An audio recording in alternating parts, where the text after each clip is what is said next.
نحنا وينا نخالق المسد زي دلي نحنا وينا عن البهر حال البي إريتراويان إنا إريتراويان سيد جاكل بجهر الفضل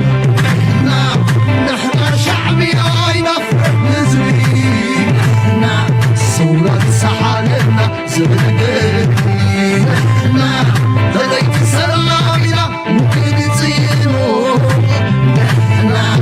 بحي زمتنا بعدنا نكينو نحنا تتقدر نحنا ورأس وارسة نحنا نوسم نحنا ودقاس بولا نحنا تتحريتنا إريتراويان بحوارسنا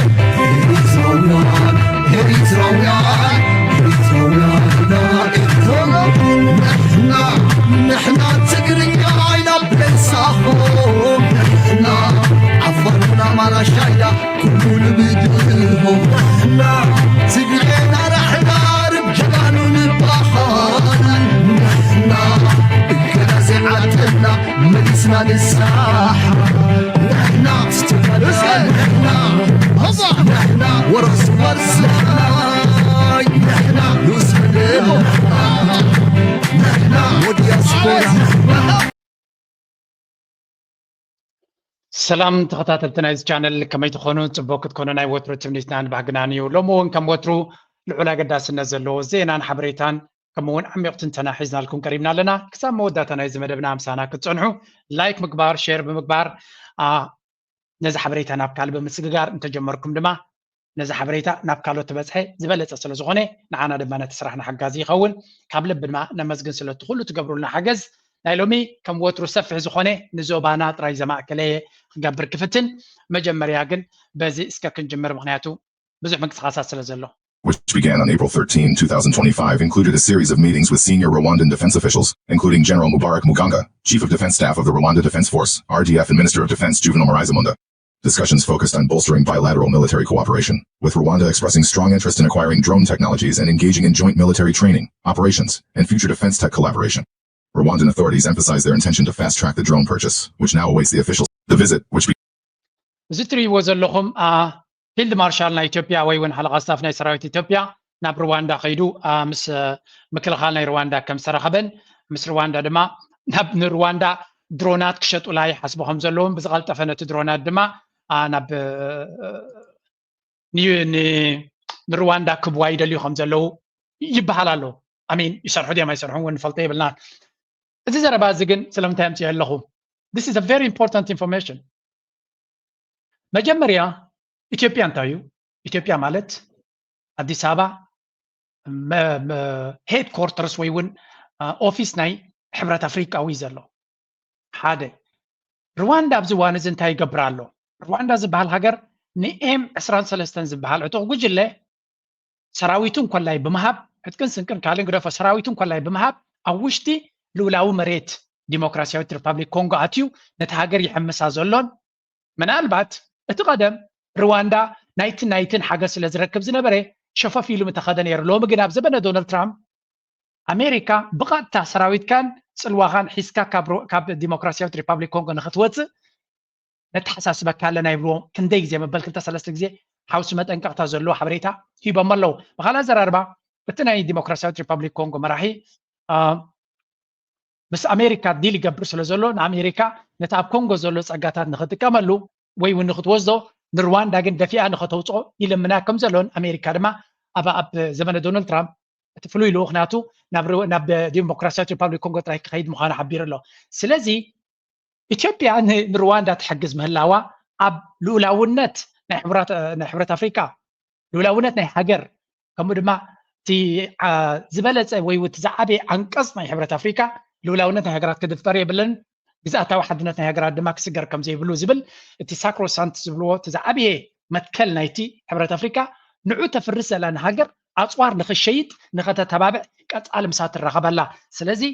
أبي أحمد حقنا يا عالم حقنا يا أفريقيا كخبر زيد اللي مراح مخانو أوش أهجروا زجبروا زلوا كهيدات رايدة يكونه كلای اتوم مشارکت مسوز رقابه زلو زخدو زلو كل عزخانه حبريتنا عالمي زهب زلو إذا كم يرتراق طريق لغة it's a very important information مغنياتهم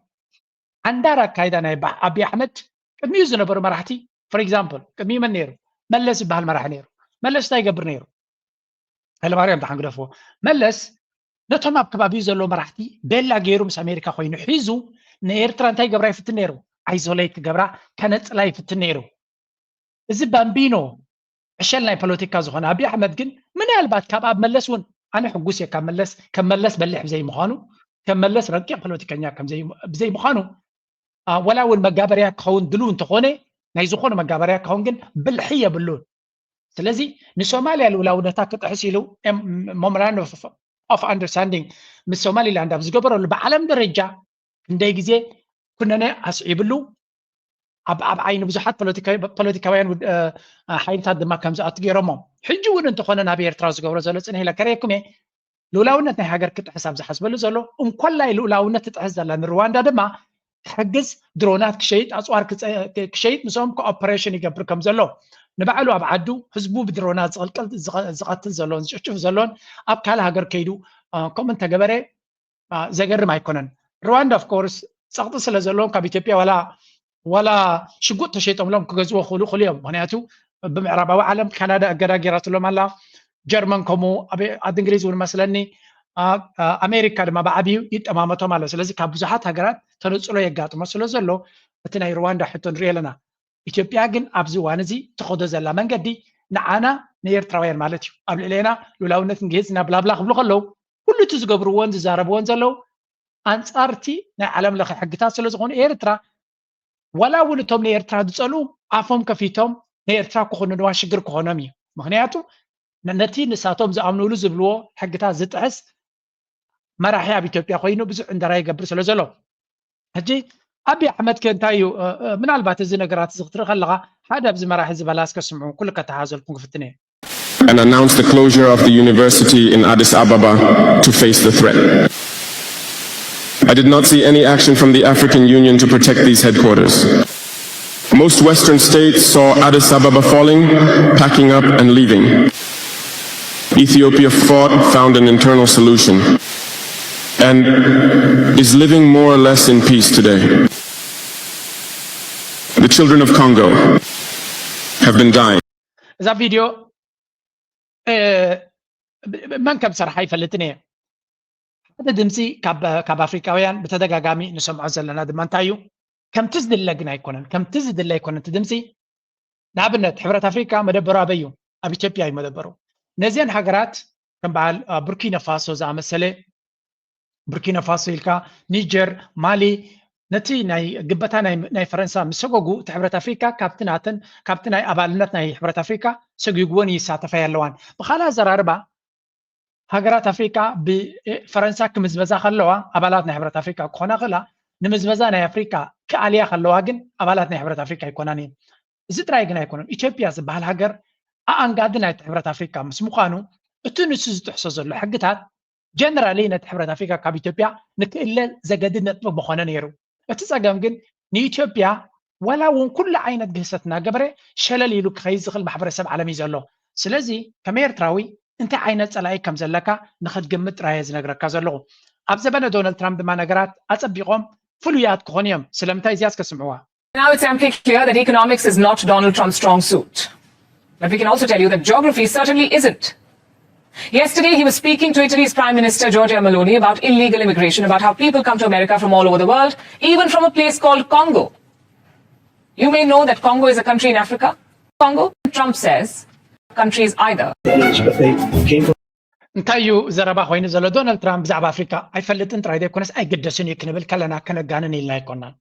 دونالد ترامب نا أفريقيا أفتكارتاناتو أفريقيا تبل كونتيننت لك كمتم نسوز مرحوم زلو حزب أمريكاي. أب أمريكا مبزعت جزياب ترجعات انترفيو قبل خلو كاب أفريقيا أفريقيا انتايلم بأفريقيا امبر حقرا يفلتني مع أفريقيا مبزعتهم ولا ونا بيروبا خميم. دونالد ترامب ما تفكر نتس أبراق نايتوز بيو. كونغو أبي كم زخانة يفلتني سمعوا وبزي ناي أمريكا ناي عالم مراحل زبالزي سمعوا وبزي. Take a look at this. Many people come from the Congo. I don't know what that is, but they came from the Congo, and all over the world they came in. ኣብዚ ረእይዎ እቲ ኮንጎ ዝበሃል ሃገር ዝዓበየ ሃገር ገለ ካብቶም ዝዓበየ ብመሬት ሃገር እዩ እቲ ዘሕፍር ክፋል ከ ብዙሕ ሰብ ካብ ኮንጎ ዝበሃል ሃገር ይመፅእ እንታይ ምዃኑ እቲ ኮንጎ ኣይፈልጥን እየ ዝብሎም ዘሎ ጋይስ ዛዕባ ኤርትራ ዶናልድ ትራምፕ ኣይኮነን ሕጂ ብሕጂ 20 ዓመት ከማን ክፈልጥ ዝኽእል ኣይመስለንን ምክንያቱ ኮንጎ ብቴክኖሎጂን ብምዕባለ እንተዘይተፈልጠት ኮንጎ እንታይ ትፍለጥ ብዕግርግር ልዕሊ ኩሉ ድማ ማዕድናት ካብ ኮንጎ ዳርጋ ዓለም ሙሉእ ዝበኣሰሉ ዘሎ እዩ ኣብ ፖለቲካ ናይ ኣሜሪካ ድማ ኣብ ቅድሚት ካብ ዘለዉ ነጥብታት ቻይና ኣሜሪካ ኤውሮጳዊ ሕብረት ራሻ ዝፋጠጥሉ ዘሎ ሃገር ምክንያቱ እቲ ሬር ኤርት ዝበሃል ኣገዳሲ ማዕድናት ኣብ ኮንጎ ኣብ ዲአርሲ ዘሎ ስለዚ ብፖለቲካዊ ቅልውላውን ብኩናት ብዕግርግር ዘላ ንኮንጎ ክፈልጥ ዘይከኣለ ዶናልድ ትራምፕ ንበዓል ኤርትራ ክፈልጠን ኢልካ ትፅበየ ኣይኮነን ፅቡቕ ድማ ታንክስ ጋድ ዘይፈልጠና ምዃኑ ምክንያቱ ከም በዓል ኣሜሪካ ፈሊፆምካ ሽግር ዳ እምበር ፅቡቕ ዝመፀካ የለን ብፍላይ ከም ኤርትራዊ ሕጂ እዛ ዘረባ እዚኣ ኣብ ሶሻል ሚድያ ትዘውር ኣላ ኣይኮነን ናይ በዓል ኮንጎ ካልእ እውን ኣይፈልጥን እዩ ዶናልድ ትራምፕ ቤልጅየም ከተማ ዲ ሃገር ኣይፈልጥን እዩ ዳርጋ መላገፂ ከም ካርቱን እዮም ዝጥቀምሉ ዘሎ ዶናልድ ትራምፕ ጂኦግራፊ ኣይፈልጥን እዩ ስለዚ ኩሉ ግዜ ጌጋ ምስ ፈፀመ እዩ ትኽክል ብሃገር ሽም ክጠቅስ ከሎ ሽም ዝጠቅስ ዘሎ ዋላ እንታይ እውን ኣይፈልጥን እዩ እዚ ኻ እንታይ ዘርእየካ ሓደ ኣብዚ ስምዕዎ ሕጂ ቤልጅየም ብዛዕባ ቤልጅየም ዝበለ እዩ ዝኻ ቤልጅየም ከተማ ዲ ሃገር እውን ከም ዘይፈልጥ እዩ ተፈሊጡ ሓንቲ ኣብ ዝያደ ሰዓት ንግን ነይራ ምናልባት ክንሰቕ ኢለ የምፅያ እያ Honored to host this lunch, to be joined by the leaders of Cote d'Ivoire, Ethiopia, Ghana, Guinea, Nambia.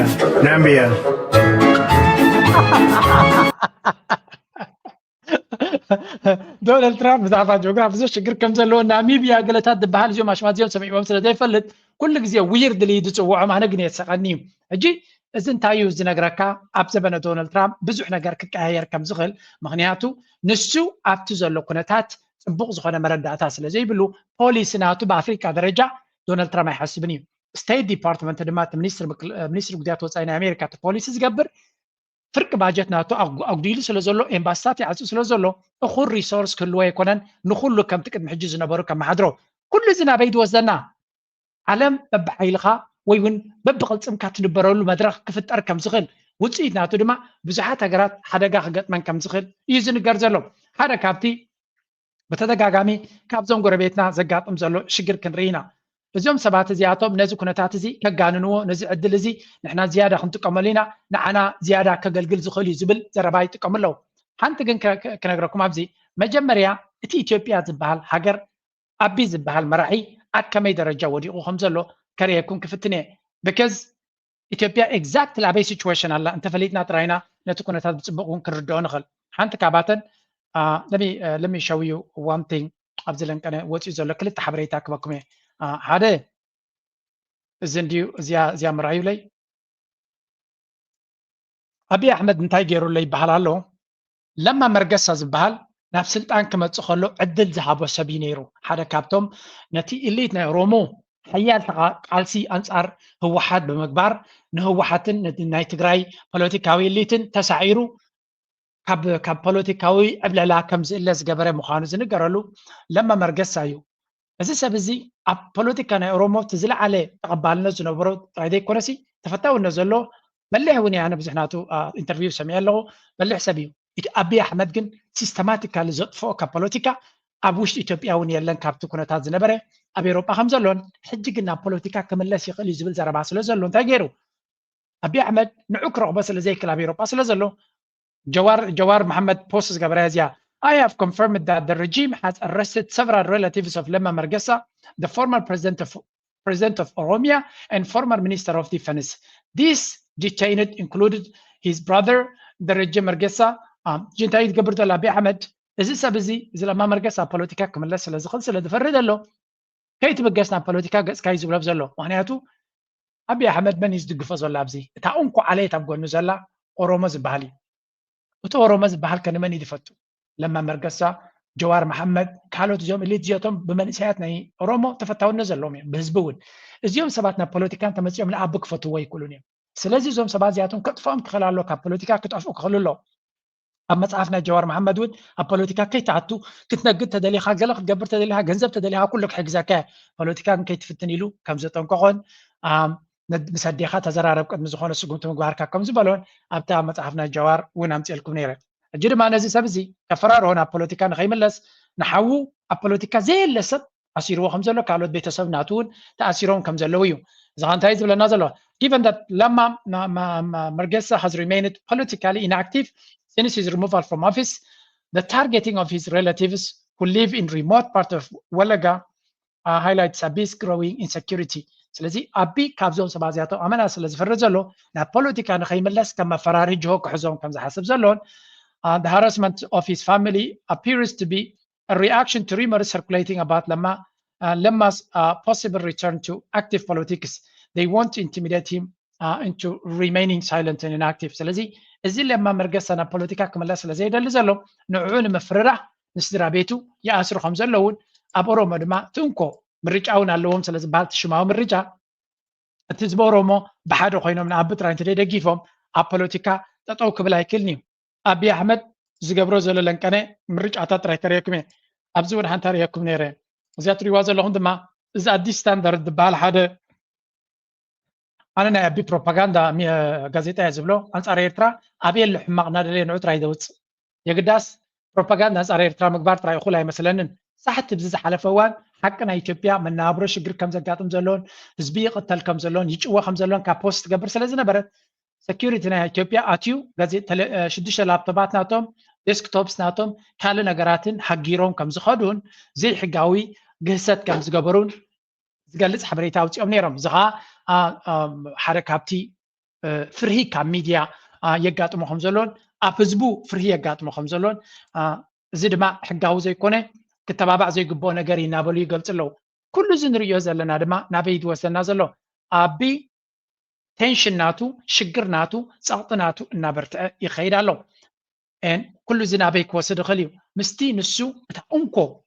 ካብቲ ውሽጣዊ ፀገሙ ንኸተውፅኦ ዝደልያ ዘሎ ናይ ኣፍ ደገ ባሕሪ ትብል ዘላ ድራማ ናብኣ ፕሮፓጋንዳ ዝያዳ ናብኣ ጥራይ ካልእ ኩሉ ግን ብምዕባስን ብምእላይን ክምክቶ ይፍትን ከም ዘሎ ኢና ንርኢ ዘለና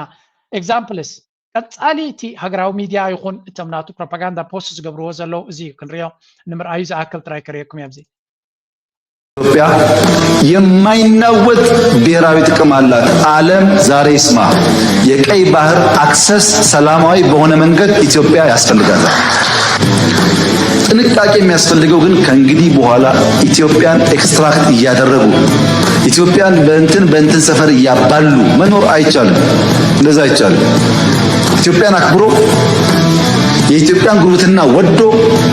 ከኢትዮጵያ የሚደረግ ጥቅም ማንኛውም ነገር ካለ በደስታ ችግር የለውም። በምዝበራ ግን መሆን የለበትም። ፈልግም በቂ ሪሶርስ ነው። እጅንታዩ እዚ ዘረባዚ ፕሮፓጋንዳ ናቱ ሙሉእ ሓይሊ ናቱ ኣብዚ ኣተኪሩ ዘሎ ከመይ ጌርና ነዚ ናይ ኣፍ ደገ ባሕሪ ዝብል ኣጀንዳ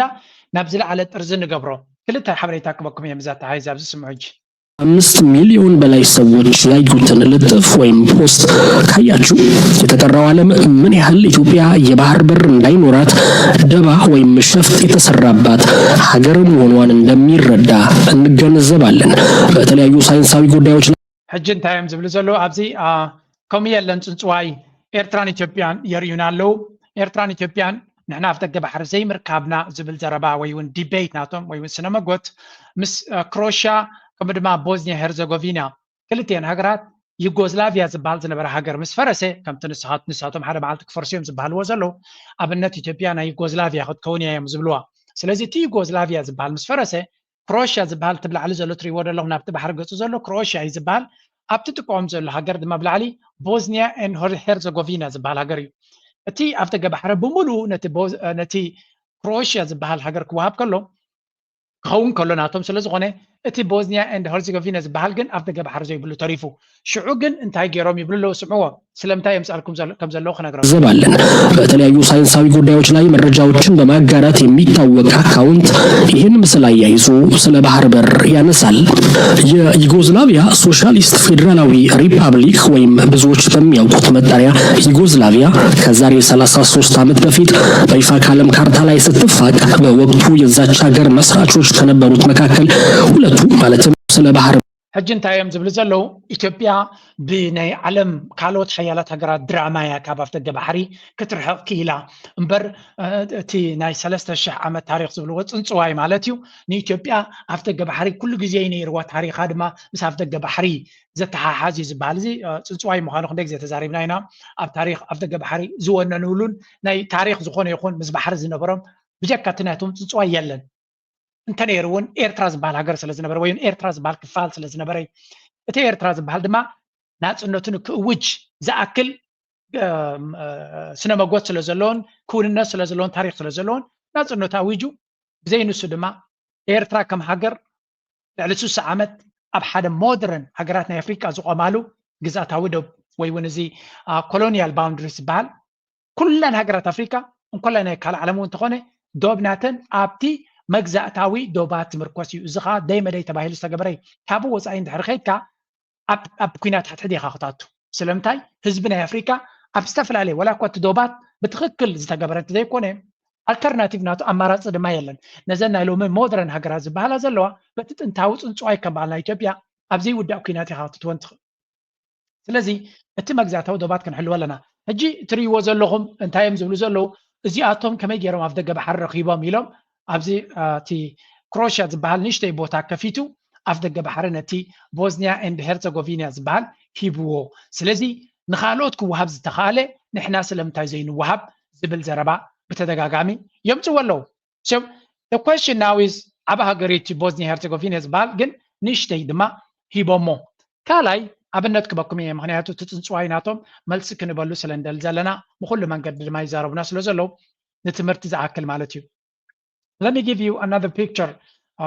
كل سبون كسبلا زلو. انتاي زبل زربايم زتقامو بزح غزي اب تقدميت كمان ريكم سنه لغريكم نيوم እዚ ካርታ ኩሉ ግዜ እንታይም ዝገብርዎ እቲ ቀጢን ካብ ዓሰብ ዘሎ ክሳብ ከባቢ ምፅዋዕ ዘሎ እቲ ቀጢን ቦታ ደይ መደልካ ንኢትዮጵያ ንምእላይ ካብ ባሕሪ ዝተገበረ ይብሉ ስለምንታይ ከዚ ካብ ባሕሪ ዳርጋ ማዕረ ዝኾነ ማዕቀን ክሳብ ባፅዕ ትበፅሕ ዘሎ ስለምንታይ ከም ኮይኑ ደይ ንፈልጥ ሰባት ክንሉ ንኽእሊና ጥልያን ምስ ኢትዮጵያ ዶብ ክገብር ክኽእል ከሎ ኣብ ዝገብረሉ ዝነበረ ጥልያን ኤርትራ ሒዝዋ ከሎ ማለት እዩ 60 ኪሎ ሜትር ካብ ባሕሪ ግበረለይ በጃኻ ስለምንታይ እቲ ጥልያን ክረሕቅ ከሎ ማለት እዩ 60 ኪሎ ሜትር ኣቂንካ ዶብ ናትና ከምኡ ኢልዎ ስለዚ ካብ ነፍሲ ወከፍ ነጥቢ ባሕሪ 60 ኪሎ ሜትር ክንርሕቕ ኣለና ንሕና ክሳብ 60 ኪሎ ሜትር ክትወስድ ትኽእል ኢኻ ኪኖ 60 ኪሎ ሜትር ግን ኢትዮጵያ ይበጃኻ ኣብዚ ትቕረበለይ ኢልዎ ምክንያቱ ሓይሊ ስለ ዘይነበሮ ንጥልያን ንክከላኸሎ ነቲ ሃገር ምልእቲ እውን ክቆፃፀር ዓቕሚ ስለ ዘይነበሮ ምኒልክ እዚ ሓደ ካብቲ ኮንቨንሽን ነቲ ኩነታት ነቲ ዶብ ክሕንፅፁ ከለው ኤግዛክትሊ ብከምዚ መንገዲ ስለተገበረ እዩ እቲ ከምዚ ኢሉ ዘሎ ጥልያን ድማ ነዚ ካብ ዝገብር 50 ዓመት ብውሕዱ ኣመሓዲርዋ ነቲ ሃገር ወላ እውን ፌደሬሽን ክትከውን ከላ ክኸውን ከሎ ኤርትራ ነዚ መግዛእታዊ ዶብ ከይጠሓሰይቲ ፌደሬሽን ተገይሩ ስለዚ ኤቭሪቲንግ ናብ ታሪክ ናይ ኤርትራ ዶብ ናይ ኤርትራ ብትክክልን ብሕጋዊ መንገድን ዝተሓንፀፀ ምዃኑ ኢና ንርኢ ዘለና ንሳቶም እቲ ድራማ ሓደ ካብቲ ዝፈጥርዎ ካብ ባሕሪ 60 ኪሎ ሜትር ርሒቕና ከለና ከመይ ገይሩ ይኽልከለና ነዚ ኣብነት ክበኩም ኢለ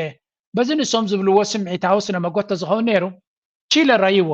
እዚ ቺለ ዝበሃል ሃገር እቲ ብጫ እዩ ካብ ላዕሊ ጀሚሩ ክሳብ ታሕቲ ኣይዶኖ ከመይ ገይሮም የመሓድርዎ ነዚ ሃገር እዚ ኣነ ኩሉ ግዜ ዝግረም ማለት ኣርጀንቲና ረይዎ ካብ ላዕሊ ተበጊሱ ክሳብ ታሕቲ ብናብቲ ፓሲፊክ ኦሽን ዝወስድ ዝነበረ ብምሉእ ቺለ ወሲዶም ኣለው ናይ ቺለ ስለ ዝኾነ ታሪክ ናቶም እንታይ ኣይፈልጥን እየ ግን ቺለ ዝበሃል ካብ ላዕሊ እንኮላይቲ ቦሊቪያ ዝበሃል ሃገር እውን ተሪኽሞ ኣፍ ደገ ባሕሪ የብሉን ስለዚ ኣይ ቲንክ ምስ ቦሊቪያ ን ቺለ ዝበሃል ብዙሕ ኬዝ ነይሩ ንሕና ባሕሪ ይግባአና ይገለ ኢሎም ኣብ ሄግ ከማን ከሲሶሞም ነይሮም እዮም ንምንታይ እየ ኣምፅአልኩም ከመይ ጌርካ ንስኻ ቀጢን ኮንካ ነቲ ኣፍ ደገ ባሕሪ ሒዝካያ ኣለካ ዝብል ስነመጎት ስቱቢድ ስለ ዝኾኑ ጥራዮ እምበር ኣብ ታሪክ ናይ ዓለም ከምኡ ዝበሃል ዘረባ የለን ወላ እውን ኣብዚ ንሪኦ ዝነበርና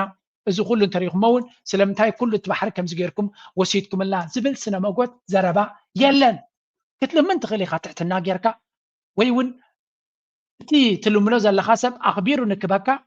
ብትክክል ክትሓትት ትኽእል ኢኻ ምሕታት ነውሪ የብሉን ከምዚኣቶም ዕቡያት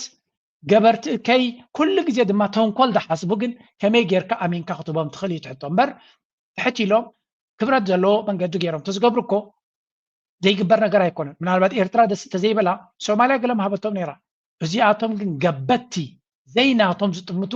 كل ነገር ድማ በምትላል ውዕል ድማ ዘይኽብሩ ኣብ ቅድሚ ሕብረተሰብ ዓለም ፌደሬሽን ፈሪሞም ንዑ ዝጣሓሱ ስለ ዝኾኑ ፌደሬሽን ሰኣክል ምስ ዩኤን ዝተገበረ ንዑ ክጥሕሱ ዘይሓፈሩ ወይ እውን ኣብ ሄግ ውዕል ኣልጀርስ ንኽተግብሩ ኢሎም ዝፈፀምዎ ዝጣሓሱ ኤርትራ ከመይ ጌራ ኣሚና ነዞም መሬት ክትቦም ትኽእል ኣትሊስት ኣብዚ ዕድመ እዚ ኢትስ ኢምፖሲብል ኤርትራ እንተተጠራጠረት ድማ እኹል ትሩፍ ምክንያት ኣለዋ እዚ ግን ንዖም ጠጠው የብሎም ድዩ ኖ ኦፍ ኮርስ ኣብዚ ስምዑ እንጂ ይገባኛል ጥያቄ እኮ ነው የሚያነሳው አሁንም ቀይ ባህር ላይ ይገባኛል ጥያቄ ማንሳት አይደለም ይገባናል አይገባን የሚለው እኮ አይደለም አለፈ እኮ እሱ ጊዜው አለፈ ጊዜው አለፈ እኔ ያወራው ያለው ወዴት እየሄድን ነው ሄደን ጦርነት አይቀሬ ደረጃ ላይ ደርሷል ነው ማለት አገራት የሚመሩት በጂኦ ፖለቲክስ መሬት ላይ ባለው ነባራዊ ሁኔታ ነው እሺ ይሄ ማፒታ ይሻል ወፍት ይታያል So ሕጂ እቲ ካድረታት ናይ ወይ እውን እቲ ናይ ፕሮፓጋንዳ ኣርም ናይ ፕሮፓጋንዳ መሽን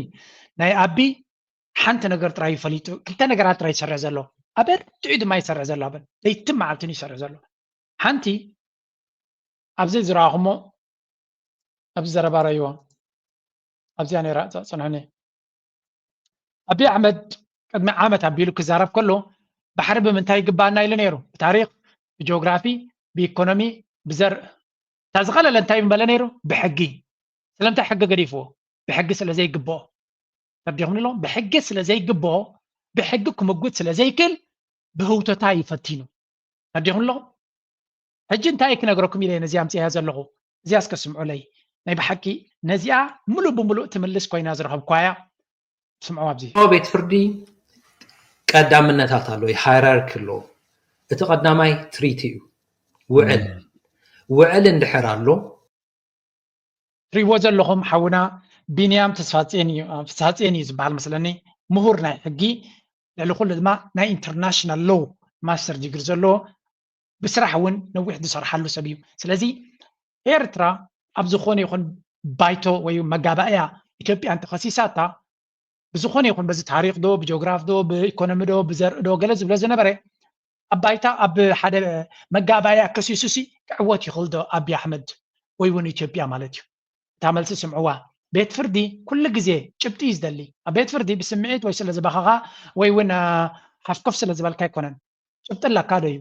ኣብቲ ጭብጢ ግን ቀዳምነት ዝወሃቦ ጭብጢ ከንታይ እዩ ብፍላይ ሃገራት ንሃገራት ክሸማገላ ከለዋ ቀዳምነት ዝወሃቦ ጭብጢ እንታይ ዓይነት እዩ ሕጂ ስምዕዋ ኣብዚ ኣህጉራዊ ቤት ፍርዲ ቀዳምነታት ኣሎ ሃይራርኪ ኣሎ እቲ ቀዳማይ ትሪቲ እዩ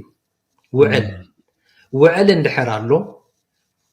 ብዝኾነ መንገዲ ናብ ካልእ ዓይነት ክርክር ኣይትሰግርን ኢኻ ውዕል ትትርጉሞ እንድሕር ምስምማዕ ተደየለ ናብቲ ካልኣይ ነገር ንብሎ ሰከንድ ፕራዮሪቲ ንብሎ ዩቲ ፖሲዴቲስ ዩሪስ ንብሎ ከምቲ ብሕጊ መሰረት ከም ዝሓስካዮ ይቐፅል ዝብል ሳልሳይ ከዓ ኢፌክቲቭ ኮንትሮል ዋላ ሕግ ውዕል እንድሕር ኣሎ ነቲ መሬት ትቆፃፀሮ እንድሕር ነርካ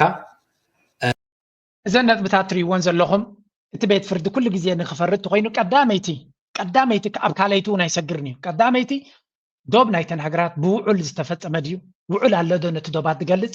100% ናይ ኤርትራ ዶብ ምስ ኢትዮጵያ ምስ ዝተፈላለዩ መራሕቲ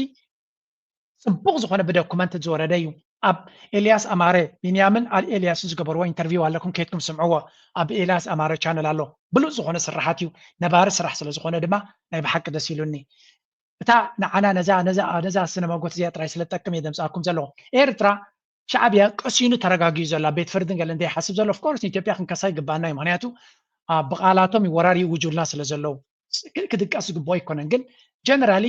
ኣብ ሕጊ ኣብ ዝኾነ ይኹን መጋባያ ናይ ቤት ፍርዲ ከይዱ ክሓትት ዘሕፍር ምዃኑ ምክንያቱ ዝኾነ ይኹን ጭብጢ ስለ ዘይብሉ ኤርትራ ድማ እኹል ትሩፍ ዶኩመንት ስለ ዘለዋ ኤቪደንስ ስለ ዘለዋ እቲ ካልኣይ ሳልሳይ ዝብሎ ዘሎ እውን ኣየድልን እዩ ስለምንታይ ንጹር ዝኾነ ሰነዳት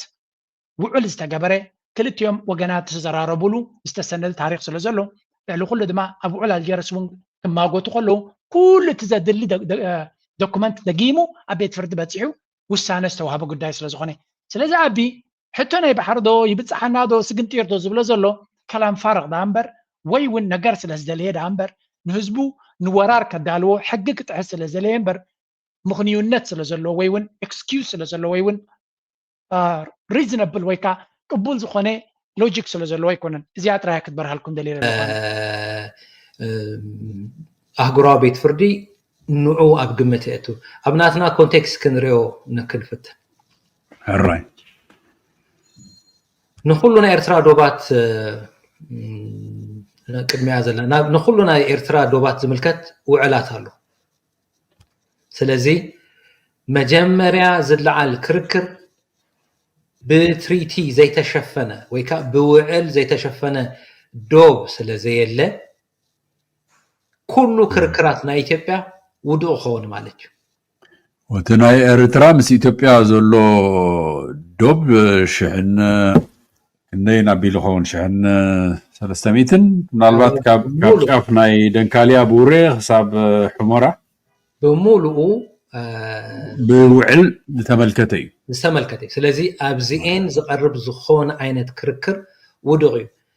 منالبات بنا إيسترن سيكشن حانتي إكزامبل كبكا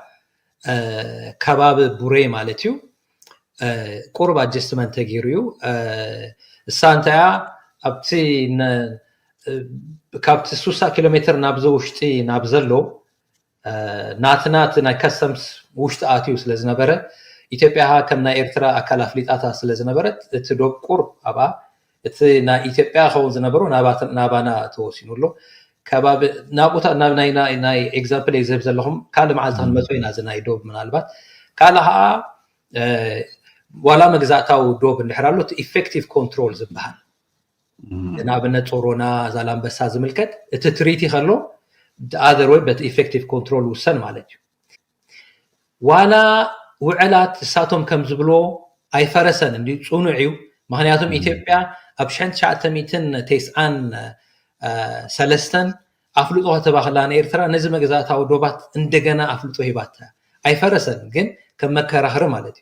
ኣብ አልጀርስ ክትፈራረም ከላ ነዚን መግዛታው ዶባት አፍልጦ ሂባታ ኢትዮጵያ ስለዚህ አይፈረሱን ዋላ ፈሪሶሜም ዝብል ክርክር እንተተላዓለ በዚህ ፕሪንሲፕል ዩቲስ ፖሲዴቲስ ዩሪስ ባል መግዛታው ዶባት ኮይኖም ካብሽ ነሞዳታ ካብሽን 900 ባዶ ጀሚሩ ጽኑዓት ኮይነም ተሰሪሖም ስለዚህ ዋላ ዘን ትሪቲ አይሃሉ ከምዛ ትሪዎ ዘለኹም ዶብና ዘከራኽር የብሉ ጉዳይና ድማ ዝተወደዩ እዚ ግን ተወዲዩ ማለት ተወዲዩ ትድቅሰሉ ምክንያት ማለት ግን አይኮነን ስለምንታይ ጸላይና መንዩ ክትከላለካ ጸላይኻ አብይ አሕመድ ዝበሃል ነዚ ዝገብር ዘሎ ጸላይ ኣብ ኣምሓራ መዓልታዊ ሰብ ዝቀተል ዘሎ ህዝቡ ብድሮና ዝጭፍጭፍ ዘሎ ሚሳይላት ኣብ ሃገሩ ዝትኩስ ዘሎ ንዑና ገበረ ድማ ዓለም ዝኾነ ይኹን ስጉምቲ ደይ ትወስደሉ ዘላ መግቢ ከምኡውን ድቕዒዶ ገለዶ ንኣሰረን ህዝቡ ዘሳቅ ዘሎ መራሒ እንትሕሪ ኮይኑ እሞ ዝኾነ ይኹን እገዳ ዘይወርዶ እንትሕሪ ኮይኑ እዚ መራሒ እዚ ሕጊ ናይ ጥሒስካ ናይ ምኻድ ክእለ ዘለዎን ዝለዓለ ቁማር ክፃወት ዝኽእል መራሒ ምዃኑ ምግንዛብ የድሊ ስለዚ ዋላ እውን ብሕጊ ዝተወሰነና ነገር ይኹን ስምዕዎም ኣብዚ ሕጂ ከዛ እኛ ልባርጉ እኛ የህዳሴውን ግድብ ገብተን ጨርሰን ወደ ቀይ ባህር ስንሄድ ፊታችን ወደ ባህር በር ጥያቄ ስናነሳ ግብጽ ላሽ ብላ ዞራ መጣ እዚህ ሶማሊያ ገባች ጦር አስገባለሁ አዘምታለሁ ወጋሻለሁ ወለ ጀመረ አይ ተው ግድ የለም አባቶችም አልቻሉ እድማያቶችም አልቻሉ አንተም አትችል ወደፊትም አትችል ቁርጣችሁን ወቁ ተባሉ ሻዕቢያ ምንድን ያደርገው እጅት ፈኸራና ቶምሲ ምስ ግብጽ አበዮም ተዋጊዮም ቅድሚ 150 ዓመት ዲ ወላ ገለ ዓመት ኣብ 1800 ገለ ኣብ ጉንደትን ጉራዓን ገለ ዝተዋግዎ ንዑኮዮም ከም ሓደ ጅግንነት ገይሮም ዝፍክሩ ዘለው ዞም ሰባት ዚያቶም ምስ ግብጽ ኣበይ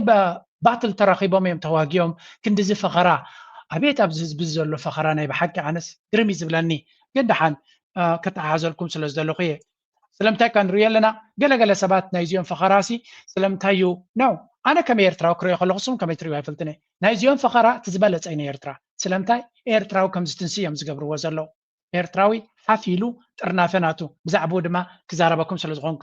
እዚ ዝፈጥሮ ዘሎ ነቲ ኤርትራዊ ከመይ ይገብረኹም ዘሎ ክንርኢ ስለ ዝኾንና መጨረሻው የኔ ታርጌት የኔ ጎል አሰብ ነው አለቀ ቀይ ባህር ኢትዮጵያ ዳር ድንበር ሻዕቢያዎች ያው እንዴት አድርገን እናስፈክረው? እንዴት አድርገን ሽል ብለን እንውጣ ከአሰብ መታ ኢትዮጵያ ትግባና ያው ትውሰደው። አይ በቃ ዝም ብለው ሸሽተው ወጡ ከሚባል በቃ በዲፕሎማሲ ውሰዱት። በቃ ተሳሰን ነው ብዙ አማራጭ ሻዕቢያ ያለ ከኢትዮጵያ ጋር እዋጋለሁ የሚባለው ነገር እሱን አታስቡ። የኔ ሕጂ እዚ ሓደ ካብቶም ብዛዕባ ኤርትራን ኢትዮጵያን ሰላም ንክህልወን ሓልዮት ንክህልዎም ጥዑይ ዘረባ ይዛረብ ነይሩ ዝበሃል ዝነበረ እነ ኮይ ተኸታተልኩን ገለ ክፋል ናቱ ቆሪፀ ሰሚዐ እምበር ኣብቲ ንኤርትራ ዝድግፈሉ ዝነበረ ብዙሕ ኣይረኣኽዎን። እዞም ሰባት እዚኣቶም ግን ዋላ እውን እቶም ጥዑያት ዝመስሉ ዝእመኑ ሰባት ከም ዘይኮኑ ኣሚን ኣብዪ ኣሕመድ እውን እኮ ከም ሓደ ልኡኽ ናይ ኣምላኽ ኮይኑ እዩ ተቐባልነት ረኺቡ ነይሩ። ሓደ ጥዑይ ሰብ ክብሪ ዝግብኦ ሰብ ፍሉይ ናይ ሰላም መንፈስ ሒዙ ንኤርትራ ዝኣተወ ኮይኑ ይመፅኡ ነይሩ። እንጌስወት ኩላቶም ሓደ ዓይነት መንፈስ እዩ ዘለዎም እዞም ሰባት እዚኣቶም ንፋሶም ኣይልከየና እዩ ዝበሃል። ስለዚ ልዑል ዝኾነ ጥንቃቐ ከድልየና ምዃኑ ንግረ መንገደይ ክሕብር ስለ ዘለኹ ጥራየ ነዚ ዘምፃልኩም ዘለኹ። ኣገይን ኣብዚ ሕጂ ኣተሓሒዝና ክንሪኦ ኢና ናቶም ፀገም ኣብዚ ካለው እጅ ስምዕዎም እስከ ፀንብሩና እዚ ዓይነቶም የጠየቀችው ባህር ለኬንያ ጠይቃለች፣ ለሶማሌ ጠይቃለች፣ ሶማሌላንድ ጠይቃለች፣ ለኤርትራ ጠይቃለች። ይሄ ደግሞ ይሄ መብራት እንስጣችሁ ወይ ቴሌ እንስጣችሁ ወይ ደግሞ ጤፍ እንስጣችሁ ሰጥቶ በመቀበል እንስጣችሁና እንጂ በምንም አይነት በጦርነት ባህር እናመጣለን ተብሎ አይታወቅም። በምንም አይነት ባህር ያስፈልገናል ግን ኦኬ أنا كتكمل زي دلك على كتكمل يوم زقبرون زلوا مسكينيا إلكتريك تلا وطلهم سلام تايد عبد الجبار ده يبغى خمسون ما سي إلكتريك نبغى مالنا أباي قدب مالت مفتوحين أفريقيا يلوم نيم زاربو قد بس جبت إلكتريك تلا وطلهم عبد الجبار ده يتبغى خمسة ما ينهبال لنا دي ستة وطلهم عبد الجبار كبادة يتوزدو نسومالي أنا كلا خلال لا لنا كبتشعيش الدشن دم يتبع عين فسيسيلكم أوكي بحر ده يتحتاو دحر زكال كوينو بنكا سقطة مقبل بهال دلو تشرع تقينو زي تبلو ترجم له وي ومسكينيا. The problem is أب عالم زي ترايح حدخ قبرو سلا دفتنو زلويا بي أمحارنيا كزارب قالوا بتقرينيا زلاكي أبتقى بحري كم زدلي زلو نحوارو بإنجليش كزارب قالوها our diplomacy is for the access to the sea. access to the sea مالت ما انك كالكيلك access to the sea أبيني هاقري خط كالكيلك واقا خبيرك then negotiate مس جبتي renegotiate قبرو نعطاتهم بليون نخفلهم على نانتيلكم قول renegotiate كوميز قبرا في العالم فيندر لك كم حدا أكفافالي نبرت جزين تلغا انت خبيرك ولا اللي خاطب قلت لي ما بوتا تغير. These people are delusional هو تتاناتهم عبز بلاني زي اللي زهوتهم زل مغنيات دم حدا نجري وشت عاوز بوشت أم زقل لو سلا زلوا نتوشت عاوز أجمع كفتح وصل زي كقالوا انتاك قبريهم زفتن زلوا نابانا outsource تجبروه نابيرترا كسجاجروه نابيرترا كوقف ويم زلي زلوا أبزد ما سمعوهم تجمع منج على ما قبلاتهم مكنيات مالت إيونو أهونم ما نم 4 كيلو يمي كمت سو نجتوهات ورمون بيهون جوارم بيهون ይሄንን ሰንኮፍ ከውስጡ ካልነቀለ የህዝቦች የራስን እድል በራስ የመወሰን መብት እና በራሳቸው ፈቃድ ነፃ ሆነው አብረነን አይደለንም የሚለው እስኪወስኑ ድረስ ኢትዮጵያ የብሔር ማንነቶቿ ሴኩሪታይዝድ እንደሆኑ ነው የሚሉት። ማለት የኦሮሞ ማንነት፣ የሶማሌ የኦጋዴን ማንነት የኢትዮጵያ ህልውና ስጋት ምንጭ ሆነው ይቀጥላል። ስለዚህ የኢትዮጵያ እንታይ ዝብል ዘሎ بحثر زبالة إثيوبيا مفتح زي بالله قد ليها مفتح هي بالله نزهر زيها سلامتاي زمز عليت انت مزه اتخال عليت اتعليت هوت حساسباناتو اتعليت هوي اكايداناتو حتى ناي بوليتيكاوي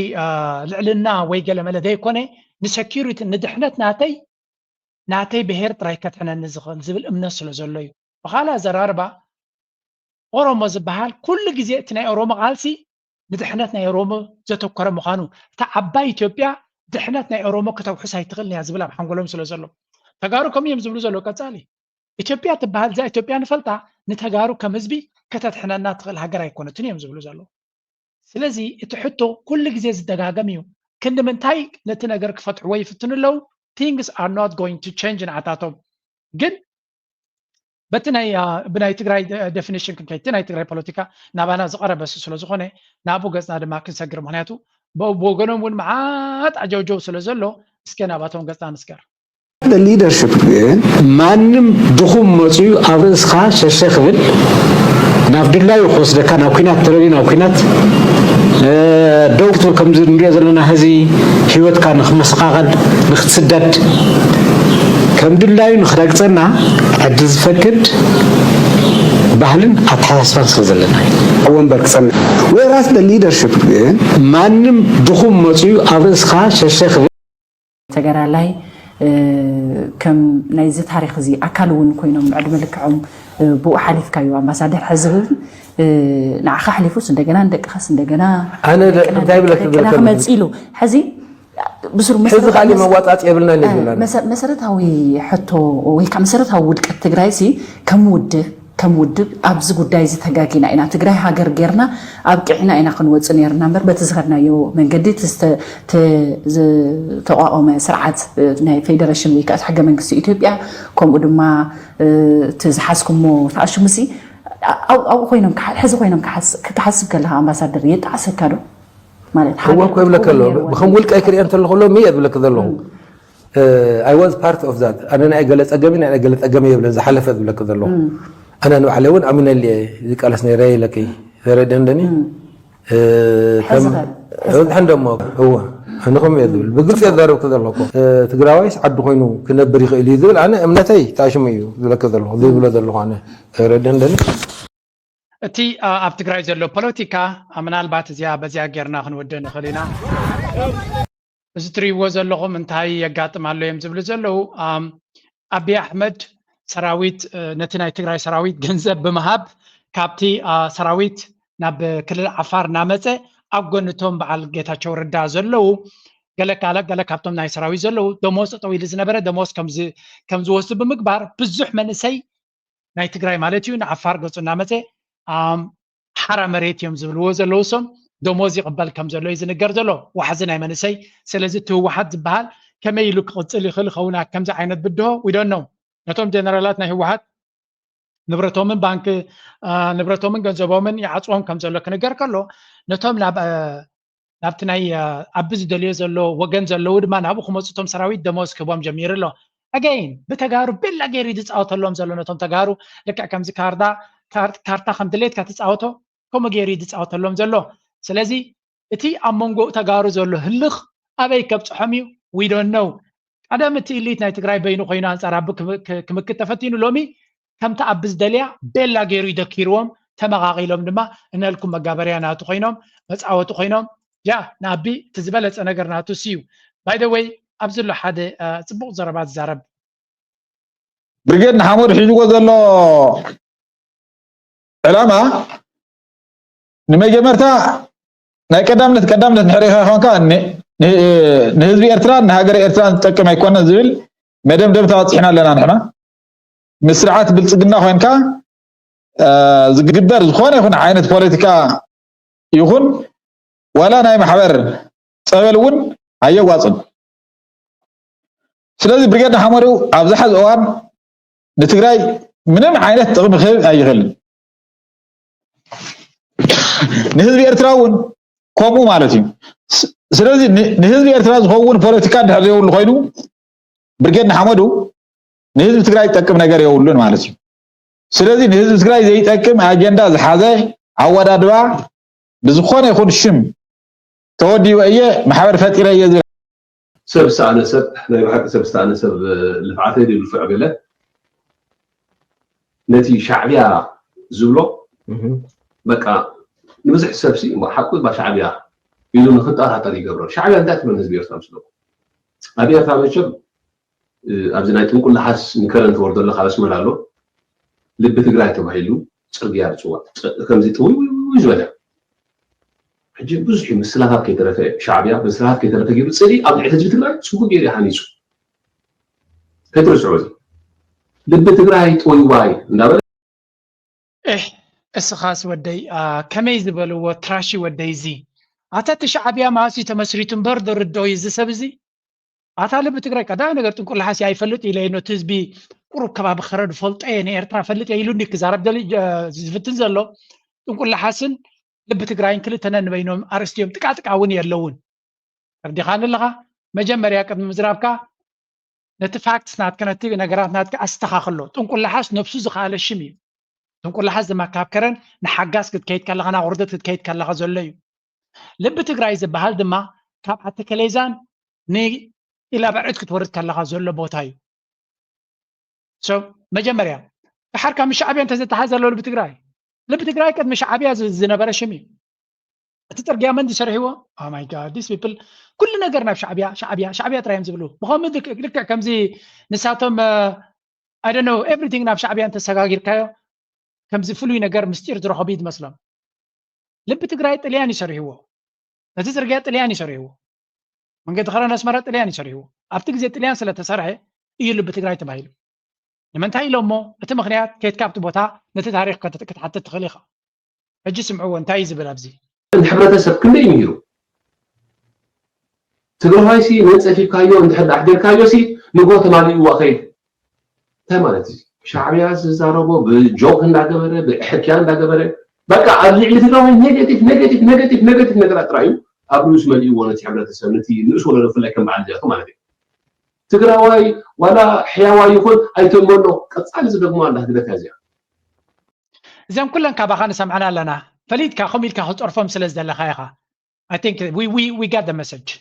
we got you ከምዚን ካልእን ማዕልያ ዘይብሎ ምስራር እናገበሩ ኣብ ልዕሊ ትግራዋይ ዘሎ ኣረኣያ ከም ጠላም ከም ከዳዕ ከም ሰራቂ ከም ተንኮለኛ ከም ክፍኣት ከምዚ ገይሩ ንህዝቢ ዝነግሮ ዝምህሮ ማለት እዩ ሻዕብያ ሰሪሑ ባይዘወይ ሕጂ ገለገሊኡ ኣባህላ ሻዕብያ ከም በዓል ዝብርሃነ ትረኽቦ ኢኻ እዚ ማለት ግን ንምሕብረተሰብ ትግራይ ዝውክሉ ይኮነን እዚኣቶም እንታይ ደኣ ፔድ ኤጀንትስ ካድረታት እዮም ሶቆል ሌባ ሰራቂ ክጥዕመካ ከሎ ያ ናትናኤል ፅቡቕ ኣለኻ በሎ ደኣ ስለምንታይ ከምኡ ኮይኑስከ ኣብ ተጋሩ ተፀጊዑ ክነብር ዝሓሰበ ኮይም ተጋሩ ጌር ኣውት ኢሎሞ ኤርትራውያን ኣቐዲሞም ጌር ኣውት ኢሎሞ ተጋሩ ድማ ሕጂ ጌር ኣውት ኢሎሞ ውፅኢት ናቱ እቲ ኩሉ ዓቕሊ ፅበት ናቱ ጎቱ ሂስ ቻነል ኣብ መዓልቲ 6 ቪድዮ ዝገብር ሰብ ካይርዮን እዩ 2,000-3,000 ሰብ ይዝርዮ ቃል ብቃሉ ፖለቲካ እውን ናይ ሚድያ ጥፍሽና ኣጋጢምዎ ዘሎ ሰብ እንተሎ እዚ ሰብ እዚ ሕጂ ናይ ሱሳይዳል ሚሽን እዩ ክገብር ዝኽእል ናይ ነፍሲ ቅትለታዊ ስጉምትታት እዩ ክወስድ ክፍትን ዘየለ ነገር ክዛረብ ክፍትን እዩ ምክንያቱ ተጋሩ ጥፍ ክብልዎ ስለ ዝጀመሩ ኤርትራውያን እቲ ዝዓበየ ክፋል ናቱ ጉሒፍዎ እዩ ዋላቶም ዝሰምዕዎ ዝነበሩ ስለ ዝጓሓፍዎ ሕጂ ሂዝ ዲክላይኒንግ ደይ ባይ ደይ ናብ ሞተ ዝኸይድ ዘሎ ኩላቶም እዮም ድማ and this is like really great thing ኣብዚ ዋን እዚ ንክትሰምዖ anyway ፅቡቅ ገበርካ ናትናኤል ህዝቢ ትግራይን ህዝቢ ኤርትራን ክሰማማዕ ሻዕብያ ኣይፈቱን ይብል ነይሩ ሙሉ ዘበኑ now what is your problem መንግስቲ ኤርትራ ህዝቢ ምስ ህዝቢ ክራኸብ ተደልዩ ፍቅሪ ናይ ህዝቢ እንተለካ እንታይ ፀገም ኣለካ ሕጂ ህዝቢ ንህዝቢ ንክራኸብ ተኮይኑ ድማ መጀመርያ መንግስቲ ክራኸብ ዘሎ ብዘይ መንግስቲ ሕጊ ኣልቦ ዘይ ሕጋዊ ርክብ እዩ ክግበር ዝኽእል መንግስቲ ክልተ ሃገራት ደይ ተሰማሚዖም ህዝቢ ክራኸብ ኣይክእልን እዩ ናይ ዓለም ሕጊ ብኸመይ እዩ ትሰርሕ ካናዳን ኣሜሪካን መሓዙት እየን ነይረን ዶናልድ ትራምፕ መፅኡ ነቲ ሕጊ ይቕይሮ ስለ ዘሎ ኣብ መንጎ ክልቲኡ ህዝቢ ዓብ ፀገም ተፈጢሩ ኣሎ ፖለቲካ ንኣሕዛብ ዝውስን ንሱ እዩ ወህም ስለ ዝኾነ እዚ ሰብ ክርዶ ኣይክእልኒ ካናዳን ኣሜሪካን ናይ ዓመታት ዝቐፀለ ዝምድናኦም ዶናልድ ትራምፕ ታሪፍ ገብረሉ እዮም ዝበለ ሕያል ነው ብምባል ህዝቢ ካናዳ ኣንፃር ኣሜሪካ ኩሉ እቲ ቫኬሽናት ናብኡ ክገብሮ ዝሓስብ ዝነበረ ካንስል ይገብረሎ ኩሉ ነገር መኻይኑ ዲጓለ ካልእ ገብሮ ዝደለየ ካንስል ይገብረሎ ኤሮጳ ደሰይ because politics define a relationship ናይ ህዝቢ ህዝቢ ምስ ህዝቢ ሃገር ምስ ሃገር ምስ ክራኸብ ተኮይኑ ፖለቲካ ይድውስኑ መራሕቲ እዮም ዝውስኑ ስለዚ ናይ ህወሓት መራሕቲ ኣብ ትግራይ ሰብ እዮም ዘመሓድሩ ዘለዉ ሕጂ ኤርትራ ድማ መንግስቲ ኤርትራ ክልቲኦም ቶም መንግስታት ብሓደ ክሰርሑ ተጀሚሮም እቲ ህዝቢ ክዕረቕ እዩ ክልቲኦም ተደይ ተሰማሚዖም ህዝቢ ኣይዕረቕኒ በዓል እዚ ግን ህዝቢ የብልካ ፖለቲካ የብልካ ገለ የብልካ my friend game is over ብዙሕ ሓያል ግዜ አንቀሳቀሳትካ ሕጂ ዕርቂ ናይቲ ህዝቢ ዘገድሰኒ ትብል እንተነርካ ህዝቢ ክዕረቕ እዩ ወረባዎቹ እንታይ ክትገብር ኢኻ ስኻ ምክንያቱ ንስኻ ኣብ ጋፍ ናቶም ከም ዓራቂ መሲልካ ከም ኩሓልቲ መሲሎም ኩሓልቲ ተመሲለን መንቆርቲ ዶ ገለ ትብል ብስላ ኣላ ነቲ ህዝቢ ዝዓርቕ ዘሎ መሲሉ ገይም ፃወት ነይሩ ሕጂ እቲ ህዝቢ ሪል ክዕረቕ ስለ ዝኽእል ተኽእሎ ስለ ዘሎ ዓቕሎም ክፀቦም ደልዩ ስለዚ እቲ እንኮ ዝገብርዎ ዘለዉ ረይብዚ حكم تجارب لهم إذا BBC زوجته إن إيرترا opposition بحال زلوا برجعنا حمد أبى ديسابا مدبروا كهنت يبقى كم زلوا زجلس حبريتها تيلو سنتاي مالت يزي أبي أحمد كسبنا يموت أتنزيهم سبعة زياتهم كنت كمان لهم يدل لهم زلوا أبي أحمد نجوهم مشيتن أفضل جنا بحري يبز حني حسب كوز ده نقدي كون زلوا نهتاي بوتايو تاريخه بتصحتايو مزبل زلوا يسرح زلوا زي برجعنا حمد زبال زلوا زوم سبعة زياتهم وخلاص زراربا حكم يمدون تجارب نحن كنا وحي لنا أنا بقدمه بانديرانا فدريشن زحزسب لولا ونتنا يرترا كوجل دشي كلني أبي أحمد ما بقومي عدي مومزين سبازياتهم ناسونتهم لولا ونتهم زشتوا سلو زغونو نعي مقابر ياهم لذي الفدريشن كمل سالني زبل نسدا فدريشن يوم زبل زلو احنا لما فدريشن نندلي نت فدريشن ما كمتي أب حقوي نقول سايل سلاسس قبر حاجة رقات ليه زبلي لذي إزيوم سبات زياتهم نيرتراتهم زعبي سقاتهم thanks God نعملخنا مسجنا زلنا حزب إيرترا سلزنا كحلو ما بدقة خلو لومي بوليتيكاناتهم تأنكو بوليتيكاناتهم أم ميديا يعني رات ميديا خات موت الله معناته نسب نستوصل نجزي كتشكو أتغليها أمو دا تاجن سب كفلت أكايو بوجي ردما exit تبقى كمالتيو exit ناتهم لما وسيلهم زوم سبازياتهم كابتو بوليتيكا وتصوتا كل ينرو يمالنا this is good news and نحن لما good news كنسمينا عندلي نقرأ من قدي ما أرم تازو اليوم سلزريه إيرترا زياتو ديس إدوكيشن زيت حطو إيرترا وانت خويني ليبيا إيرترا ديكي واي عدي خاينا يجرني خاب ليبيا انتي نكاس what does it mean كما يجيرو حدا سب كاب جهنم إسات حاول القازم الدين حاول زود خزولشي أي كيني إيرترا لك سلامين تا سو حجي حتى زيا كبيدات تديو حفكفنا بلا ميرون زارب زلو بحركة أتخلقها موت كم زلو أتفي كان يرمال دي وي وينتم نيجيرياويان وي وينتم سوداناويان وي وينتم نيجر بوركينا فاسو مالي you call every African ግብፃውያን ببحر كسجرو خلهم موت كم زلت أطفيهم نير مالدي كنا يسمني بيت بحري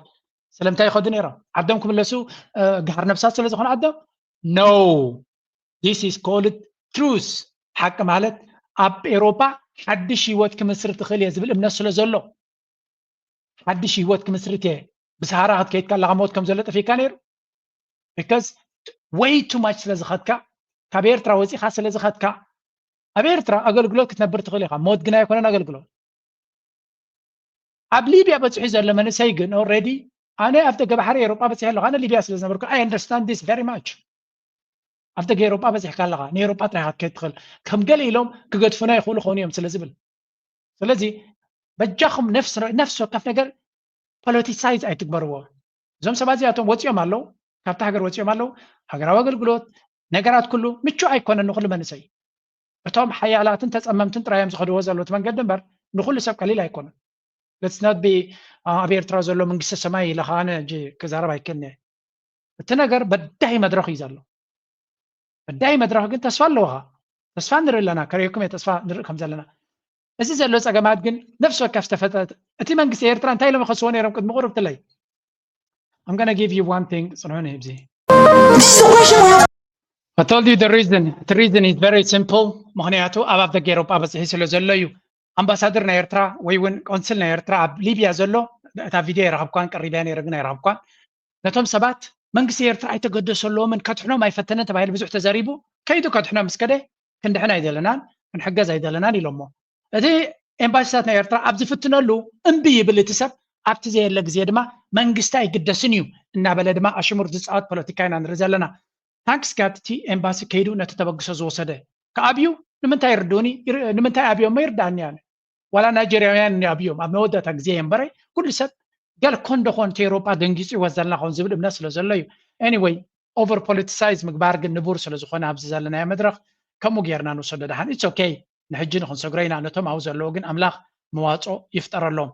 بتابع يرترازو لما نسيجن كباسن كناتشن زوعل زي كون أزيد مثل شمية يعني أقول فالت بيتي تمارة تشعيك لها بيتي مرتم بعرف زانلو مدانين هذا لنا بروجكت ما ديجيتال بانك وكتبات كلنا عم نفتح ناي بانك حساب اللي وتخلينا حنتي متحف نوابنا زي متحف بانك وكتبات أبدا متحف بانكنا نتوصدي كبانكنا نتوصدي قومون بانكنا ولد لنا حسابنا بانكنا زودو سدي تدواميرون أبدا متحف زي ببعدو يسند ويتصحف زي متحف زي أنا في تفعلنا تخيله بانكنا غنزل لنا دمنا إذا متحف أنت تفعتنا بغضف نفس إذا بانك بتصوت أنا دام متحف كنا هنحبر لنا إذا عبر قوامي عندنا نزنور رزبي شكر بينهم الجنة عملت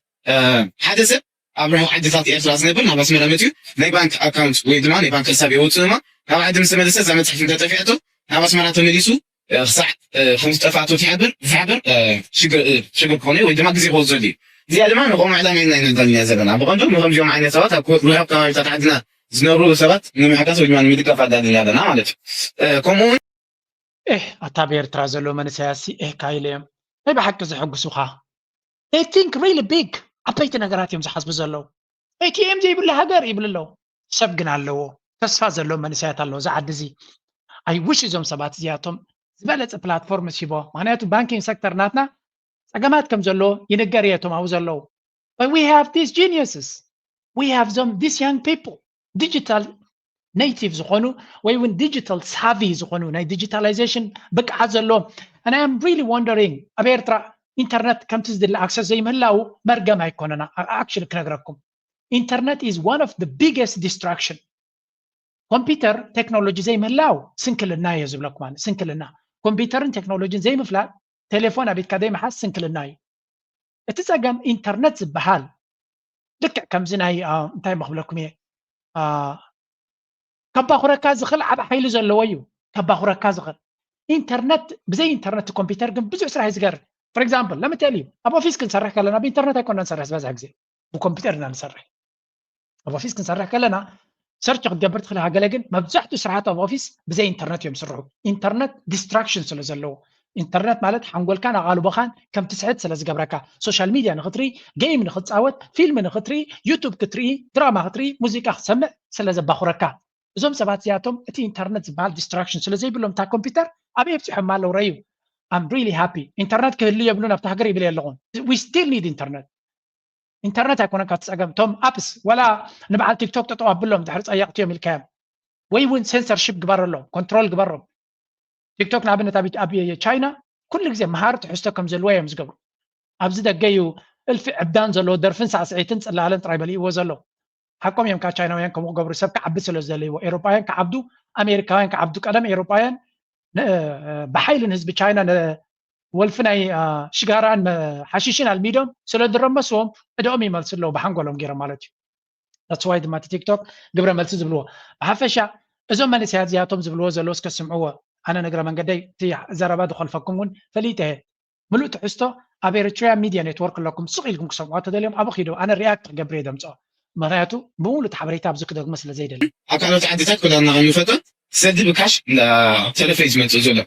سب هذا سنة وكان سب سد تساقر تغني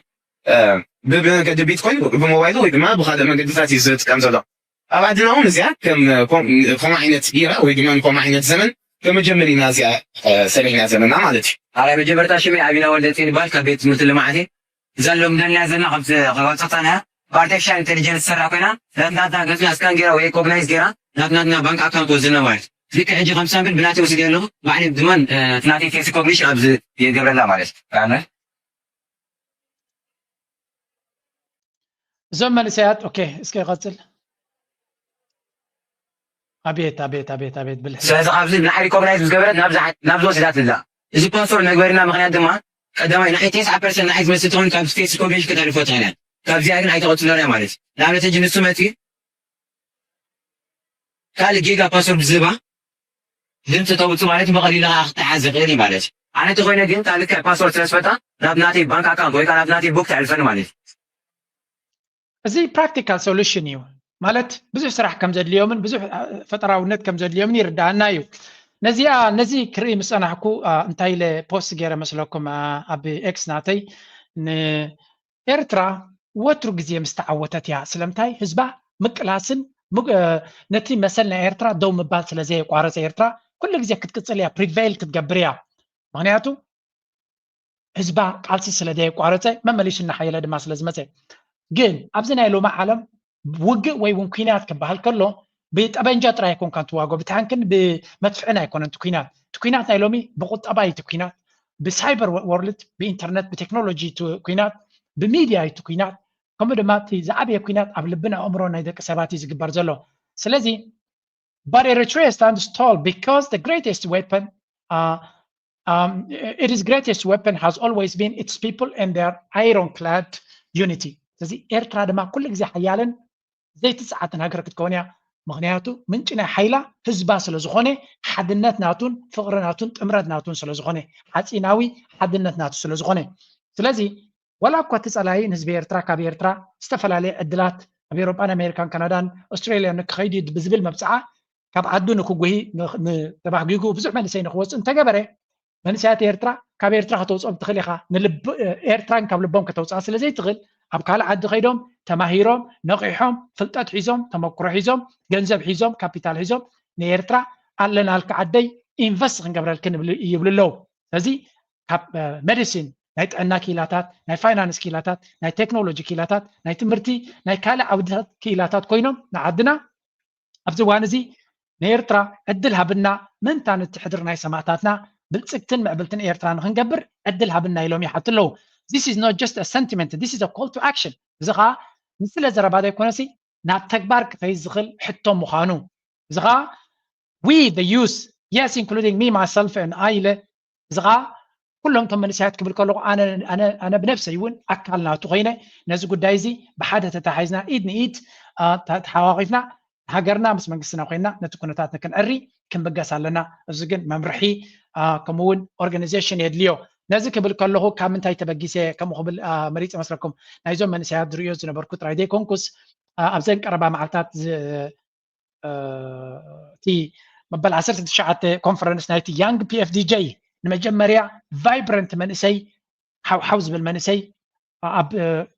بوعوع منفس اورجنايزد كوين مسراقيه كندحن نازل كله كمل لكم يا زياد رايك وصلكم معناته حدا فيتو كتعازو سلازلو ماتي ماني بعد أبز إكسبو حمناتو أحد لبس ربتي هلو أباركا كاليدر جابيت انتهاي مهار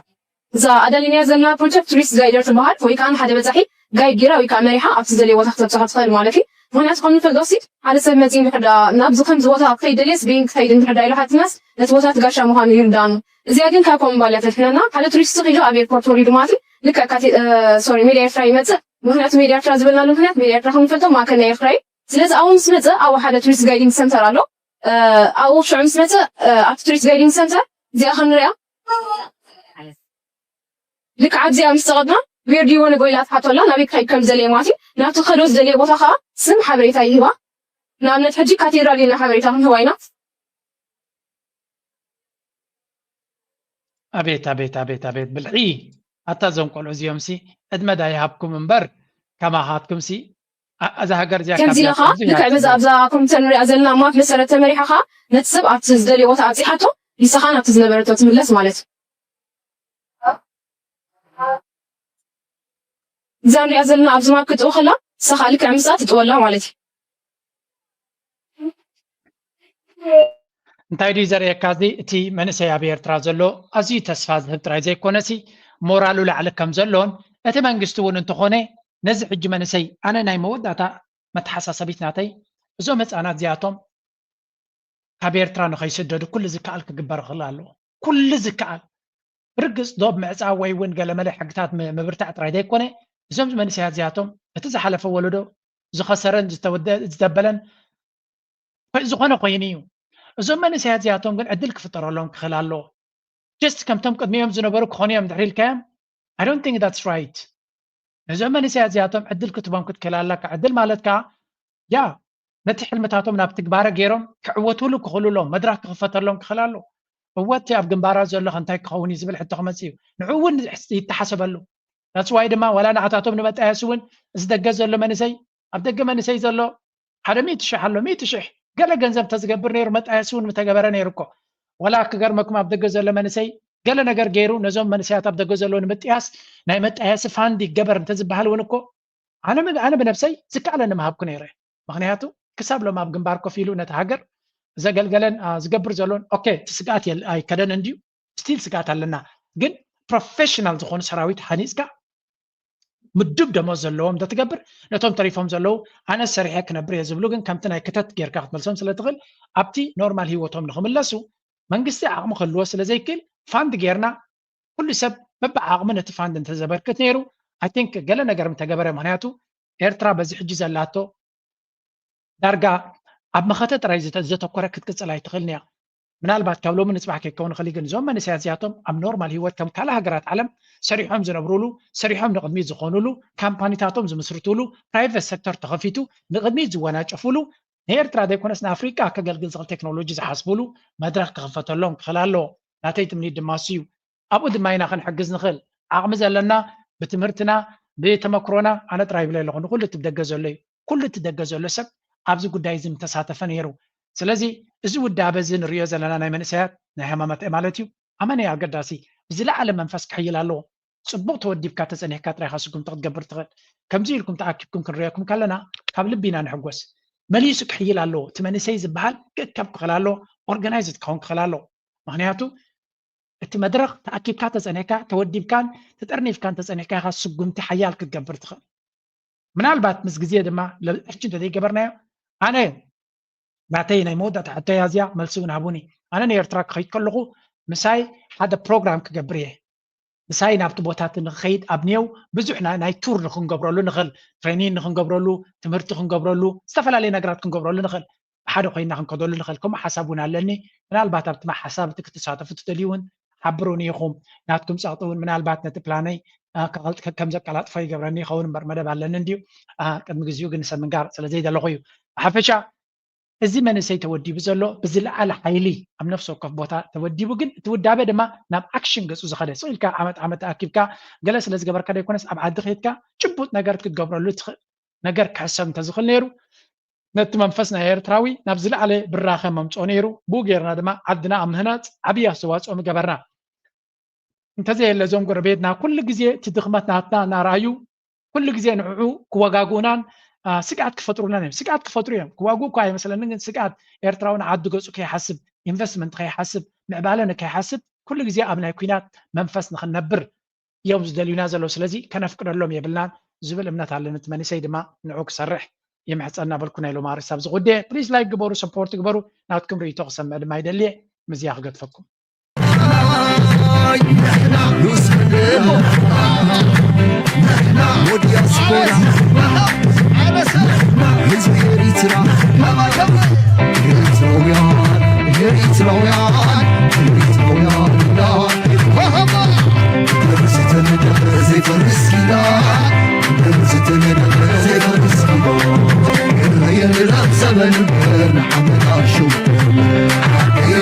زمن